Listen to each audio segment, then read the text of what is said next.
sécurité principale pour les Français. Vous le savez, on se retrouve à nouveau sur le off du Salon des maires. Et aujourd'hui, tout de suite avec nous, François Tricard. Bonjour. Bonjour. La sécurité, c'est une des priorités des Français. L'élection présidentielle, les thématiques sont souvent liées à cette sécurité. Et pourtant, c'est une thématique qui apparaît en ce moment, mais c'est le quotidien de très nombreux maires qui assurent un peu la sécurité. Ils sont les premiers policiers du village, comme on dit. Voilà. Euh, alors, aujourd'hui, et depuis maintenant plusieurs années, depuis 2014, on a beaucoup discuté de l'armement de la police municipale. On a vu notamment le maire de Béziers en parler. Alors, du coup, ça crée une espèce de discours hystérisé, on peut le dire, autour de port d'armes ou non, les pour et les contre qui s'affrontent assez violemment. Aujourd'hui, on va en apprendre un peu plus justement sur ce sujet et pourquoi, comment faut-il armer sa police municipale. Tout à fait. Donc, je me représente, François Tricard. Donc, en fait, je suis moi formateur d'instructeur en technique de sécurité et d'intervention. Donc, je vais aborder justement le sujet que l'on vient d'évoquer. Je prends en support un petit diaporama quand même.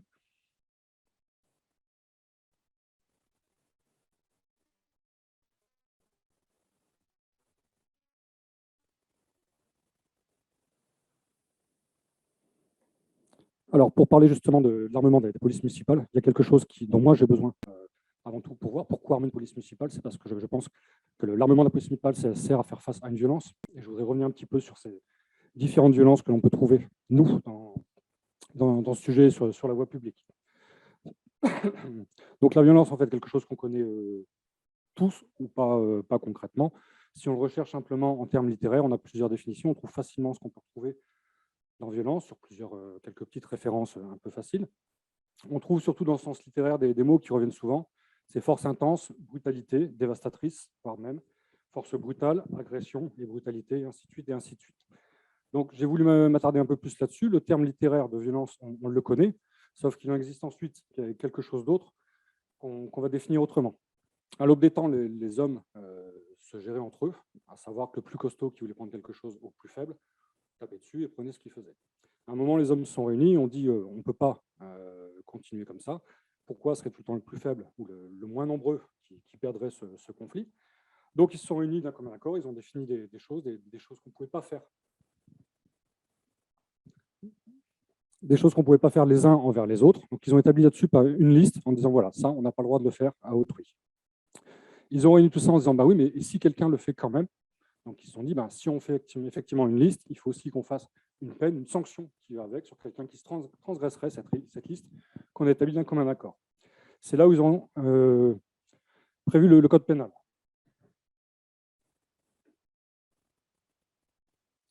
Donc, on va voir la violence dans le code pénal. Pour ça, il faut trois choses pour que quelque chose soit inscrit dans le code pénal. Il faut un acte déjà de la part des personnes.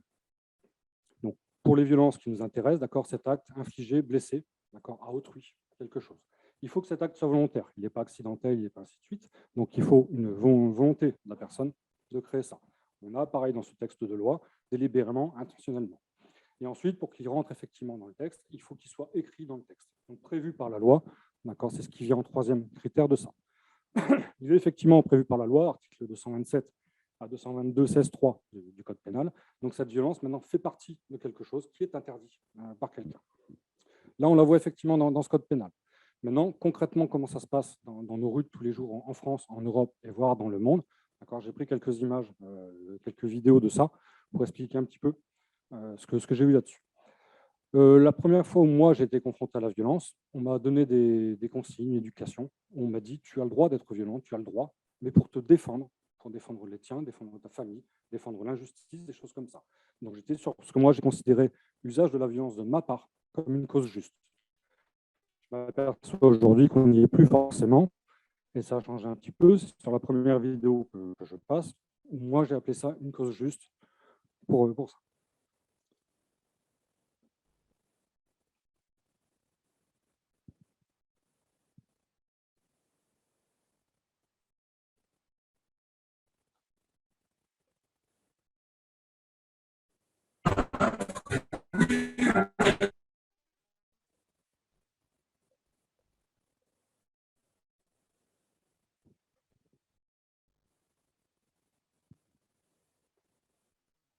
Voilà.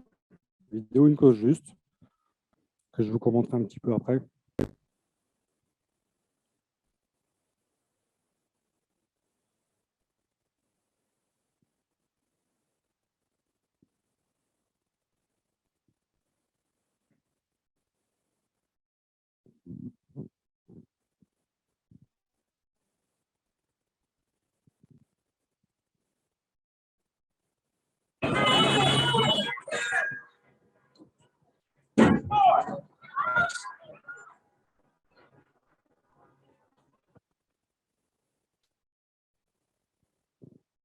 Donc, sur ces deux vidéos, la première, on voit, c'est un couple qui rentre chez eux, de personnes relativement âgées.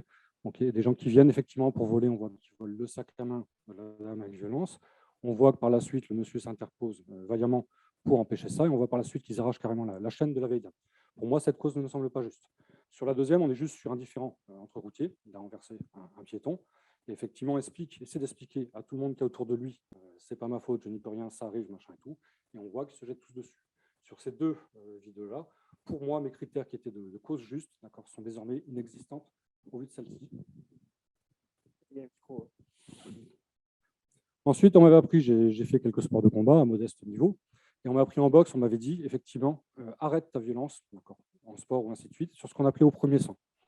Quand mon entraîneur me disait, si tu vois ton adversaire saigner, arrête le combat, signale-le pour qu'il puisse se soigner. C'est ce qu'on appelait ce principe d'honnêteté, de loyauté, qui était au premier sang. Donc j'ai cherché encore, est-ce que moi, ces deuxièmes valeurs qui étaient les miennes au départ sont encore existantes, ou est-ce qu'elles sont aussi dépassées et obsolètes par rapport à maintenant? C'est ce que j'ai regroupé un petit peu sur une seconde vidéo.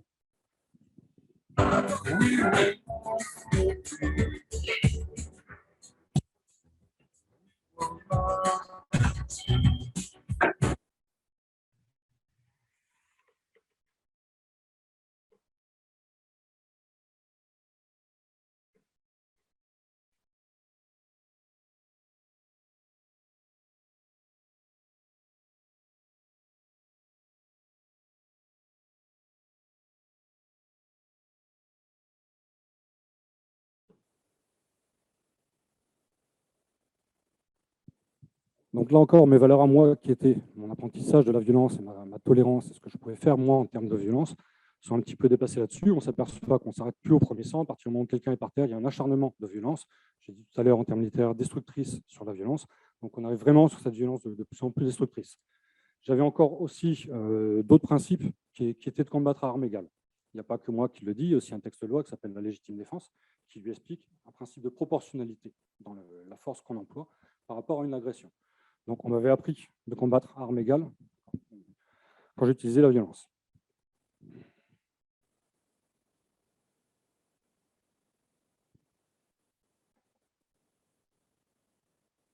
Okay.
Donc là encore, sur mes principes au départ d'utiliser la violence à armes égales, on voit sur ces vidéos que maintenant, il n'y a plus aucune limite là-dessus.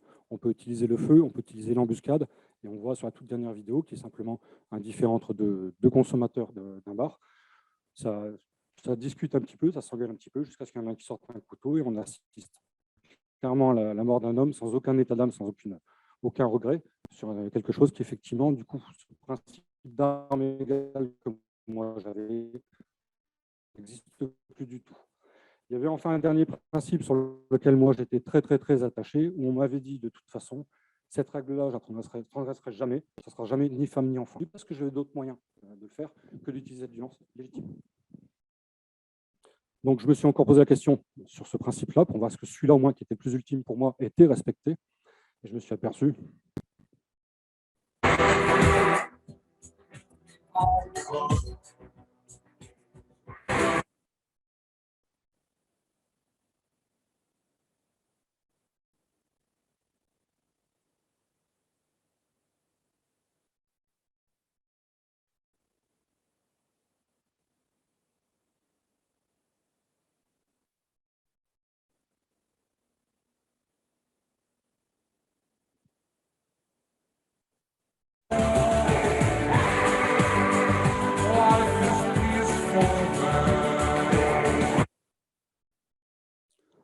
donc là, pour commenter ces 3 vidéos, sur la première, simplement, c'est une dame qui sort du métro avec ses 2 enfants et qui demande à quelqu'un, d'accord, par rapport au contexte sanitaire, de porter le masque. La personne, ça ne lui plaît pas et sans même se poser la question, d'accord, frappe cette femme devant ses 2 enfants.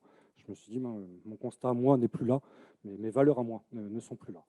On voit sur la deuxième, qui moi me semble dramatique, on a simplement une dame qui défend son petit commerce. Je ne sais pas si c'est un salon de thé, je pense, okay, où clairement on voit un qui s'en prennent à elle, d'accord, sans aucune raison, et 2 qui ne vont pas non plus avec des armes légales. On en voit un qui prend un bâton, qui frappe une femme avec un bâton.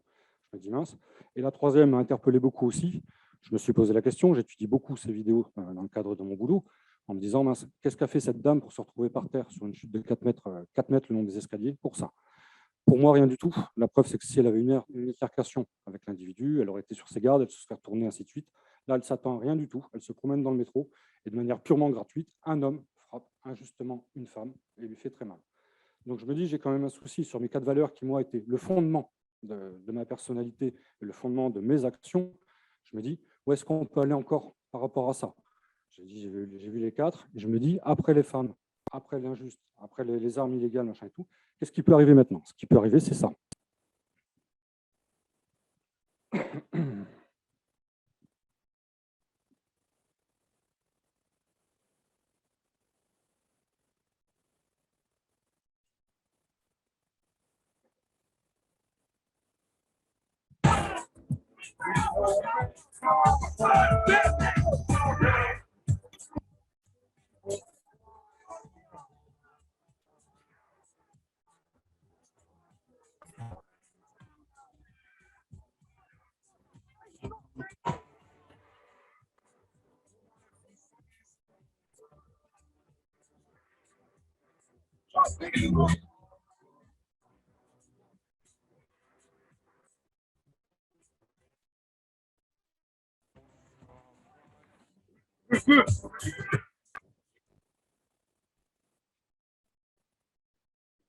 Donc sur ce constat, moi je me suis dit, d'accord, mes valeurs sont bafouées, mes principes sont bafoués, d'accord, mais il y a quand même quelque chose au-dessus de moi qui est censé les faire respecter, que ce soit la justice, on en a parlé tout à l'heure, d'accord, avec un code pénal qui prévoit des sanctions, et il y a des gens qui sont là, d'accord, pour faire respecter ces lois, ou au moins pour arrêter ceux qui ne les respectent pas et les paraître devant les juges. Ce que je vois dans ces vidéos, c'est que même des agents de la force publique, donc là en l'occurrence les gens qu'on voit, commencent à fuir devant cette violence et n'ont pas forcément les moyens de s'y attarder. On voit même qu'ils n'hésitent pas, d'accord, sur la deuxième, à s'en prendre à eux physiquement et à s'acharner, tout comme on a vu sur les premières vidéos. Donc qui qu'on soit, d'accord, cette violence commence à nous dépasser et ainsi de suite. À nous dépasser en telle sorte que moi j'ai voulu voir un petit peu les chiffres, si elle évoluait au fur et à mesure des années, et ainsi de suite. Donc j'ai trouvé les chiffres sur Interstat, d'accord, service statistique du ministériel de la Sécurité intérieure, qui nous donne quelques chiffres. Il faut relativiser ces chiffres. Ces chiffres sont faits pour des personnes qui ont subi des violences physiques de plus de 15 ans et surtout sur des personnes qui ont déposé plainte. Ça veut dire que tous ceux qui ont estimé ça ne sert à rien ou j'ai peur des représailles, je ne dépose pas plainte, ne figurent pas dans ces chiffres. Et pourtant, si on le regarde déjà là, on voit, donc vous avez le premier tableau qui passe par rapport à année, on voit cette grosse évolution qui va sur cette violence. J'ai dit d'accord, là je commence assez tôt, je voudrais voir plus sur une échelle un petit peu plus grosse, donc passer sur des trimestres. Donc j'ai pris un deuxième tableau toujours de la même source, qui me parle cette fois-ci en termes de trimestres. Donc on voit là, sur cette courbe depuis 2008, l'ascension vertigineuse de cette violence. Ne vous inquiétez pas sur les deux petits creux, ils sont tout simplement liés au confinement. Ce qui montre aussi qu'à partir du moment où les gens ne peuvent pas faire, ils ne font pas. On voit sur la deuxième remontée, c'est que par contre, à partir du moment, dès qu'on les libère, ils recommencent effectivement cette violence. Donc je ne pense pas qu'elle soit en voie de freiner, en se disant qu'il n'y a pas une prise de conscience ou une baisse de ces individus sur la violence. Au contraire, elle remonte de plus en plus. J'ai pu me dire aussi, ça peut être que dans les grosses agglomérations. Et puis voir à ce moment-là, peut-être que, parce qu'il y a plus de monde, il y a plus de population, ainsi de suite, effectivement que le chiffre, la proportionnalité, serait plus lié aux grosses agglomérations. On s'aperçoit donc, sur ce troisième graphique, que dès que j'ai une agglomération de 5 à 10 000 habitants, je commence déjà à exploser les stats des violences. Donc, quelle que soit la commune, qu'elle soit grosse ou qu'elle soit petite, cette présence, elle est violente et elle est quasiment sans limite. Alors, qu'est-ce qu'on fait dans cette violence? Qui peut agir par rapport à cette violence? Il y a un premier article du Code de procédure pénale, qui effectivement, si on le comprend, article 73, qui précise que toute personne, témoin d'un crime ou d'un délit puni par la loi, en l'occurrence les violences, on l'a expliqué dans le Code pénal, sont prévues et punies par la loi, a l'attitude pour interpeller cette personne. Ça veut dire que n'importe quel citoyen peut agir s'il est spectateur de ce genre de violence. Par contre, s'il ne le fait pas, on a aussi une répression qui est prévue par rapport à ça, qui s'appelle la non-assistance, l'omission de porter secours à une personne en péril. Qui est là. Et celle-là, effectivement, répréhensible et punie. Ça veut dire que si je vois une violence et que je n'agis pas, je suis moins en infraction de ne pas le faire, et de prendre une sanction derrière. Sauf si effectivement le fait de le faire me met moi en danger ou met les tiers en danger. Ce qui veut dire que si je suis main nue et que j'ai effectivement des violences, comme on vient de les voir sur les vidéos, et que je n'ai pas les moyens d'aller le faire, parce que ça mettrait ma propre vie en péril, eh bien, je n'irai pas. Donc, j'irai là-dessus, c'est qu'effectivement, un citoyen lambda qui n'interviendrait pas, on dirait, bon, il ne se sentait pas la force d'y aller, ainsi de suite, ainsi de suite. Peut-être qu'on irait jusqu'à dire, il est un petit peu quoi. Par contre, ça pose un autre problème à partir du moment où je suis un agent en uniforme, où je suis représentant de mon maire, représentant de l'État, représentant de la République. Et qu'est-ce qu'on pourrait dire en voyant la personne ne pas bouger, ne pas intervenir par rapport aux violences que je vous ai exposées sur les vidéos? Donc pour ça, effectivement, il faut que ces policiers ou ces agents représentatifs de l'État aient des moyens de le faire. Ça nous revient sur une question première. Quels moyens pour quelle mission? Ils sont une multitude, ces moyens. On a ce qui s'appelle une gradation de la force, et j'en ai parlé tout à l'heure en légitime défense, une force proportionnée à l'agression. Sauf qu'il faut que j'ai les moyens d'avoir cette proportion. Je vais un petit peu sur un exemple. C'est comme si je donnais une pièce à outils à quelqu'un en n'ayant que des tournevis. Tout se passera bien tant que j'aurai des vis à mettre. Par contre, le jour où je vais devoir mettre un clou, je n'aurai pas les outils pour le faire. Ils sont une multitude. Vous avez des incapacitants en gaz, en gel, vous avez des matraques, vous avez des armes létales, vous avez des armes hypodermiques, vous avez des armes à énergie cinétique, vous avez des armes à rupture électromusculaire, vous avez l'entraînement, bien évidemment, une multitude de matraques, et ainsi de suite, et ainsi de suite. Donc, le panel des choses qu'on peut donner aux agents pour qu'ils puissent remplir leur mission et qu'ils puissent effectivement être représentants du maire, de l'État et de la République, elles sont multiples. Elles sont régies aussi par des textes, plusieurs textes. Le CSI, demande motivée du maire, article L511-5, article L511-12. Tout ça serait effectivement un petit peu long à expliquer, simplement sur un débat, sur une présentation, comme on le fait aujourd'hui. Elle nécessiterait, à mon avis, pour bien comprendre tout le tenant aboutissant, de comment je permets à la police municipale, avec quoi j'arme la police municipale, quels sont les avantages et inconvénients de chaque outil. Je pense que pour ça, ça nécessiterait au moins une formation. Et merci beaucoup pour toutes ces précisions et puis pour surtout la précision des articles qui ont été cités. Aujourd'hui, est-ce qu'il y a beaucoup de communes, je ne sais pas si vous le savez peut-être, qui équipent leurs agents, enfin les agents de police municipaux avec des pistolets, ceux qu'on entend le plus couramment dans le vocabulaire, des armes à feu? Alors, je n'ai pas les chiffres, sachant par contre que quelqu'un qui est équipé d'une arme à feu, il suit forcément une formation juridique et une formation à l'entraînement de tir, qu'il a un devoir de s'entretenir là-dessus.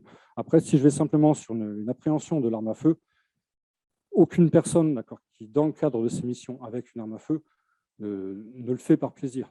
Les armes à feu sont vraiment la solution ultime en cas de violence ultime ou de choses vraiment qu'on ne peut pas contrôler et de périple à la vie d'une personne en face, on revient sur la proportionnalité de la légitime défense, on utilise l'arme en tout dernier recours. Mais si on ne l'a pas face à un danger mortel pour soi-même ou pour autrui, on est démuni et on ne peut effectivement pas agir par rapport à ça. Donc les chiffres, non. Je pense qu'effectivement, il y a une appréhension de l'arme à feu ou même d'autres armes qu'on puisse avoir. Hein. Mais il faut expliquer tout ça parce qu'effectivement, ce n'est pas si dramatique que ça.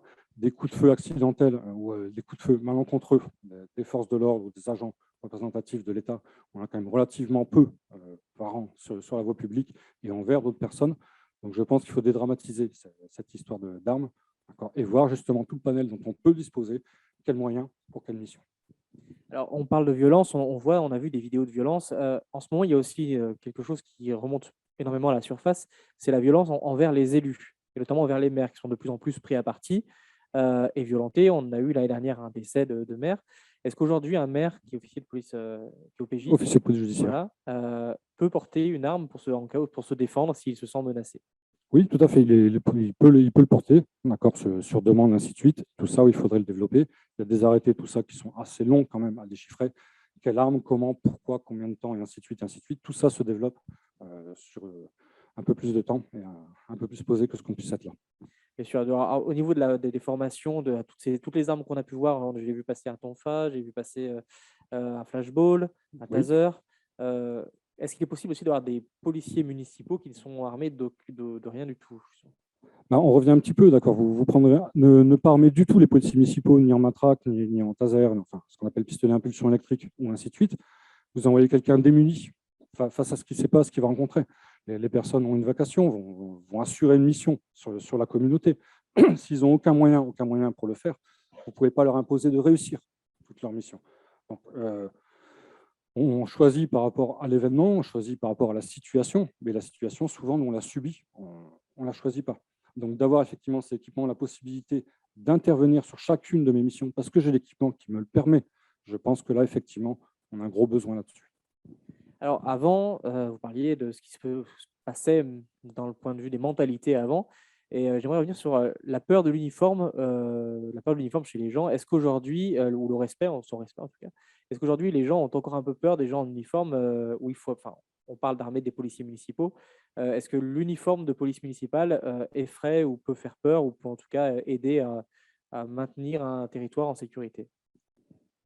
Je pense pas qu'il fasse peur, je pense même qu'il rassure de plus en plus au fur et à mesure des années. Et de toute façon, pourquoi en avoir peur? C'est quelque part, moi, l'affiche que je suis représentant et de la mairie. Faire peur à la délinquance, par exemple, ou à la violence?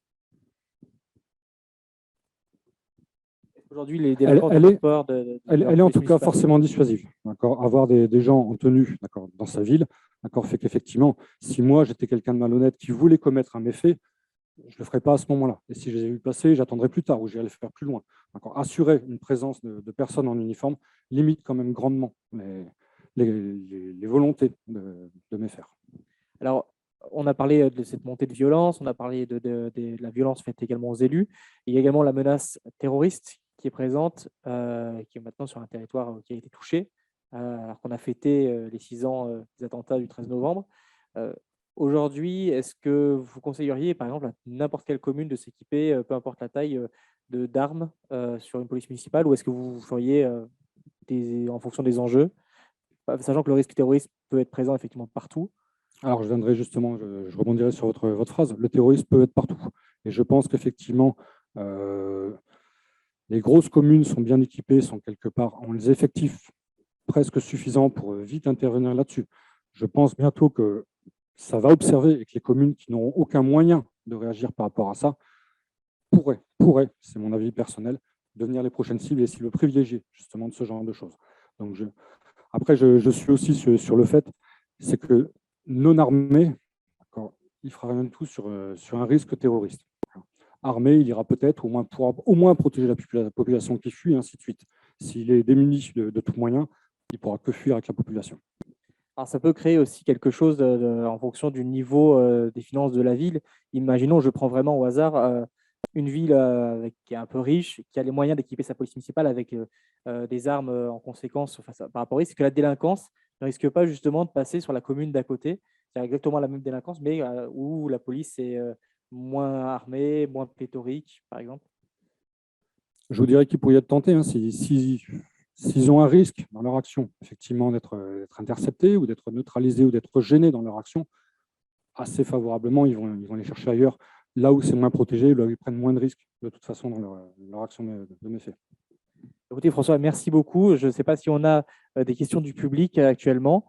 Pour l'instant, on n'en a pas fait de retour, donc je suppose que votre présentation a été très claire. En tout cas, Merci. merci de toutes ces précisions. Merci des indications et tout ce que vous avez pu nous donner. Alors, pour nous, pour tous les élus qui nous suivent en direct sur le site de l'IDON, on se retrouve dans 5 petites minutes, toujours sur le sujet de la sécurité, mais cette fois de la cybersécurité, qui est également dans l'actualité. On l'a pu le voir, de nombreuses collectivités ou d'institutions se sont fait rançonner par des pirates informatiques. Et nous parlerons tout à l'heure justement de cette cybersécurité. Donc, je vous laisse. François, merci beaucoup à nouveau. Merci beaucoup à vous. Et à tout de suite, toujours pour le off du Salon des maires.